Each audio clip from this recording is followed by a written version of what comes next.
만화는 색채와 기발한 아이디어로 가득한 완전히 다른 세상 같아요. 하지만 자세히 보면 심각하게 어두운 일들이 벌어지고 있다는 걸 알 수 있습니다. 캣독에 설명할 수 없는 해부학부터 비키니시티에서 벌어지는 말도 안 되는 음식 상황까지요. 오늘은 어렸을 때 너무 순진해서 알아채지 못했던 애니메이션의 비밀에 대해 자세히 알아보고자 합니다. 솔직히 말해서 캣독쇼는 정말 이상해요. 이해 안 되는 부분이 너무 많아요. 왜 둘은 서로의 입속에서 그렇게 많은 시간을 보내는 걸까요? 도대체 화장실에는 어떻게 가죠? 생각해보니까 그건 별로 알고 싶지도 않네요. 하지만 저를 정말로 괴롭히는 한 가지 질문은 그들이 어디에서 왔을까 하는 것입니다. 팬포럼을 보면 캣독과 위대한 부모 미스테리라는 에피소드를 자주 언급합니다. 이 에피소드는 캣독이 개구리 아빠와 빅풋 엄마에게 입양되어 자랐다는 설정으로 이 문제를 설명하려고 시도해요. 하지만 누가 그들을 낳은 거죠? 캣독은 몸이 붙은 쌍둥이이고 그건 같은 부모를 갖고 있다는 뜻이기 때문에 누가 캣독을 낳았는지 설명할 방법이 없습니다. 하지만 이 둘은 완전히 다른 종입니다. 과학 수업에서 잠깐 졸으셨다면 말씀드릴게요. 고양이와 개는 교배가 불가능해요. 그래도 아마 캣독은 일종의 사악한 실험의 결과일지도 모릅니다. 멀리 떨어진 곳에서도 심슨 가족 캐릭터의 엉뚱한 헤어스타일과 커다란 눈을 가진 외모, 노란 피부를 알아보실 수 있을 거예요. 그런데 왜 노란색일까요? 왜 초록색이나 파란색, 물방울 무늬가 아니죠? 트레이드마크 색상은 그냥 무작위로 선택한 것이 아닙니다. 노란색은 대담하고 밝으며 기억에 남아요. 제작자는 누구나 알아볼 수 있는 캐릭터를 원했기 때문에 노란색을 선택했을 거예요. 그리고 그들은 그 목표를 달성했어요. 하지만 실용적인 이유도 있습니다. 바트, 리사, 매기를 자세히 살펴보세요. 피부와 머리카락을 구분할 수 있는 선이 없다는 점에 주목하세요. 디자이너들은 노란색이 머리카락과 피부 모두에 적용될 수 있다고 생각했어요. 전재성과 게으름의 경계라고 할까요? 스쿠비두는 단서 냄새를 맡는 것을 좋아하는 평범한 개가 아니라 세상에 없는 자신만의 비밀이 있을 거예요. 60년대 후반에 스크린에 등장한 이후 스쿠비는 생각보다 나이가 많아요. 수많은 시리즈, 영화, 스핀오프에 출연하며 대중문화 아이콘으로 자리 잡았습니다. 가장 흥미로운 반전 중 하나는 2010년 스핀오프 시리즈 스쿠비 미스테리 주식회사에서 드러났는데 사실 스쿠비두가 아눈난키라는 사실이었어요. 설마 이럴 수가. 잠깐, 그런데 아눈난키가 뭐죠? 인터넷을 검색하면 아눈난키가 인간의 운명을 결정한다고 믿어지는 메소포타미아 신화에 등장하는 존재라는 걸 알 수 있습니다. 이런, 걔가 우리의 운명을 결정한다고요? 좋아요. 하지만 쇼에 따르면 아눈난키족은 외계 생명체 종족으로 일부는 인간을 사랑하고 다른 일부는 지구를 파괴하려고 해요. 다시 말씀드리지만 별거 아니에요. 이제 어떻게 그런 일이 일어났는지 궁금하실 거예요. 스핀오프 시리즈에서는 니비루로 알려진 우주적 사건 중에 물리적 형태가 없는 아눈난키가 차원 사이의 틈을 통해 지구로 와서 동물의 몸을 차지합니다. 그렇다면 그 행운의 주인공은 누구일까요? 네, 바로 스쿠비두예요. 우리가 가장 좋아하는 외계인? 좋아요, 그럼. 걔 간식을 정말 좋아하는 착한 외계인이네요. 우리 모두 니모를 찾아서 이야기를 기억합니다. 물론 도리가 아니라면 말이죠. 귀엽긴 하지만 제작자가 실제 자연의 법칙을 고수했다면 이 애니메이션은 가족 친화적이지 않았을 겁니다.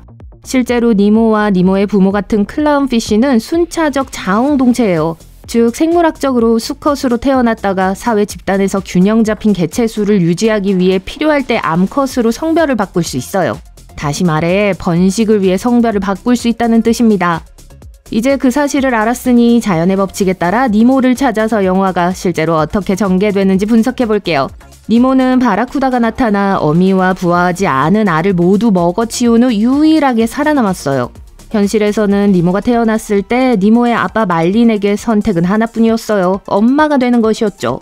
설명의 편의를 위해 마를린이라고 부르기로 하죠. 진짜 놀라움은 다음 장면에서 시작됩니다. 니모가 자라서 성어가 되면 마를린은 이제 두 크라운피쉬가 새끼를 낳을 때가 되었다는 상상도 할 수 없는 제안을 하게 돼요. 네, 야생에서는 니모의 아빠가 엄마가 되고 동시에 니모의 파트너가 되는 거예요. 이런. 심지어 헤이 아놀드 쇼도 모호한 팬 이론으로부터 안전하지 않으며 그중 하나는 사실상 시리즈의 전체 기원 이야기를 다시 쓰고 있습니다. 만화는 아놀드의 부모인 마일스와 스텔라에게 일어난 일에 대해 설득력 있는 설명을 제공하지 못해요. 그들의 실종 이야기는 너무 모호해요. 수면 질환을 앓고 있는 사람들을 치료하기 위해 산 로렌조로 인도주의적 임무를 수행하러 갔다가 사라졌다고 합니다. 그래서 한 가지 가설은 그의 조부모인 필과 거티가 실제로 그의 친부모일지도 모른다는 거예요. 늦은 나이에 아이를 낳았기 때문에 아놀드가 수두증과 같은 건강 문제를 안고 태어났다고 해요. 그래서 아놀드는 헬가가 항상 놀리는 것처럼 럭비공 머리를 갖게 된 거라고 설명해요. 그 결과 아놀드는 친구가 없는 외로운 아이였어요. 따라서 유진, 해롤드, 스팅키 등 조에 등장하는 모든 캐릭터는 그의 상상의 산물일지도 몰라요. 주의를 기울이면 그들 모두 이상한 모양의 머리를 가지고 있기 때문에 아놀드는 다른 사람들과 더 비슷하게 느끼기 위해 그런 식으로 상상했을 수도 있습니다. 이 이론은 아놀드 키아리 증후군이라는 수두증의 한 형태가 있다는 점을 고려하면 캐릭터의 이름의 유래도 설명할 수 있어요. 이 모든 것이 흥미진진한 건 의심할 여지가 없습니다. 하지만 팬들은 마침내 지난 2017년 헤이 아놀드 정글 무비에서 원하던 결말을 맞이했습니다. 이 영화는 아놀드의 부모님이 실제로 살아있었다는 사실을 밝혀냄으로써 시리즈 최대의 미스테리를 마무리했어요. 앞서 말씀드린 인도주의적 임무 중에 아놀드의 부모님은 수면장애에 걸려 장기 혼수 상태에 빠졌었죠. 해피엔딩이라고 생각하지만 여전히 꽤 어두운 이야기입니다. 바닷속 파인애플에는 누가 살고 있을까요? 네모바지 스폰지밥! 이 노래를 100만 번도 넘게 따라 부르면서 왜 그가 파인애플 속에 사는지 궁금해하지 않았을 거예요. 네모바지 스폰지밥 세계의 주요 영감은 폴리네시아 문화이며 파인애플은 그 패턴의 큰 부분을 차지합니다. 그렇다면 오징어 징징이의 집은 어떨까요? 외관 스타일은 이스터섬 석상머리와 비슷하지만 입이 있어야 할 곳에 문이 있는 변형된 스타일이에요. 실제로 이 조각상은 땅속에 몸통이 숨겨져 있다는 사실이 발견됐어요. 이는 징징이의 집에도 거대한 몸통이 지하에 숨겨져 있을 수 있다는 뜻이죠. 하지만 그 거대한 머리 중 하나가 어떻게 바다 밑에 있게 됐는지는 여전히 미스테리로 남아 있습니다. 비키니시티의 모든 것이 우울하고 암울한 건 아니지만 이 마을에서 가장 인기 있는 패스트푸드점인 집게리아에는 어두운 비밀이 숨겨져 있을지도 몰라요. 사실 집게리아는 게 덫에 기반을 두고 있어요. 네, 맞아요. 게살버거의 비밀 레시피에 대해 소문이 무성한 가운데 집게 사장이 모조품 게맛살 이상의 것을 제공한다고 해도 놀랍지 않을 거예요. 같은 종족을 먹는 건가요? 아직 확실한 증거는 없지만 한 가지 확실한 건 비키니시티에는 눈에 보이는 것만이 진실은 아니라는 사실입니다. 여러분도 그렇게 생각하시죠?